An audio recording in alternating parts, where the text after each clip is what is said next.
Madam মাসের আপনার কিছু পুরা একবারে ফাঁসি চাচ্ছ না। মেয়েকে দিয়েছি আমি সুস্থ শরীরে, মেয়ে আমাকে হাঁটতে পারে না, কোলে করে নিয়ে এসছে কিন্তু আমি। বয়স মাত্র 11, 2 পয়সা অতিরিক্ত উপার্জন আর জীবনের উচ্চাভিলাষে মেয়ের কাঁধে স্কুল ব্যাগ না দিয়ে বাবা মোস্তফা চাপিয়ে দিয়েছিলেন পুরো এক সংসারের বোঝা। আর সেখানেই শেষ হয়ে যায় শিশু মোহনার জীবন।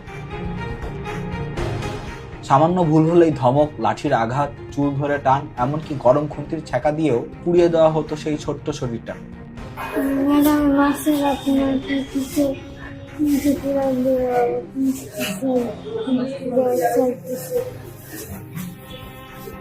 আল্লাহ শুধু মাসে শুনলে টাইম মেয়েরাইতে বাকি বসে।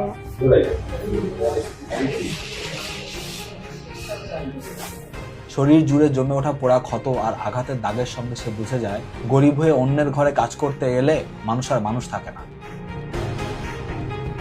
দিনের পর দিন চলতে থাকা এই পাশবিক নির্যাতনের ভারে অসুস্থ হয়ে পড়ে 11 বছরের সেই ছোট্ট দেহটা। বিমান বাংলাদেশ এয়ারলাইন্সের এমডি ও সিইও মোহাম্মদ শফিকুর রহমান স্ত্রী বিথিকে নিয়ে বসবাস করতেন উত্তরার 9 নম্বর সেক্টরে। ওই বাসার নিরাপত্তা কর্মীর মাধ্যমেই শিশুটিকে কাজে রাখার প্রস্তাব দেওয়া হয়। সিকিউরিটি আলাপ করতেছে, একটা মেয়ে দরকার। তাই আমি আমার ওই কথা আমার কানে আসছে, আসার পর আমি সিকিউরিটির সাথে কথা বললাম যে আমার মেয়েটা আমি রাখতে চাচ্ছি, রাখলে আপনি মেয়ে বয়স কত? আমি 11 বছর হবে। ঠিক আছে, তারপরে মেয়েকে নিয়ে আসেন। মেয়েকে আমি এভাবে দিইনি, মেয়েকে দিয়েছি আমি সুস্থ শরীরে। আর সে আমাকে আগে সাদা কাগজ সাইন নিছে, নেওয়ার পরে মেয়ে আমার নিচে নামা নিয়ে আসছে, নিচে নামায় আমাকে এই অবস্থা দিয়েছে। আমি কিনা কিছু বলতে পারি নাকি, আমার সামনে নেই পিছনে নেই কোনো লোক। আমি এদিন কথা বাড়তি কথা বলি যে কিছু করে ফেলায়, আমি আর এসে সাহস পাইনি। যাক, আমি সাদা কাগজ সাইন দিয়া ম্যাডাম আমাকে 5,500 দিয়েছে। আপনার মেয়ে পাইছেন? হ্যাঁ পাইছি, আসতে পারেন।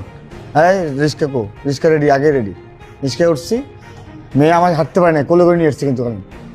রিক্সাতে নামাই দিয়েছি, আমি কোলে করে গাড়ি উঠেছি, কোলে করে নামাইছি, সব কিছু কোলেই।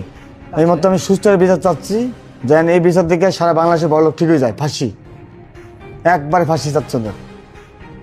ভবিষ্যতের আশ্বাসের বিনিময়ে যা রেখে গেছে তা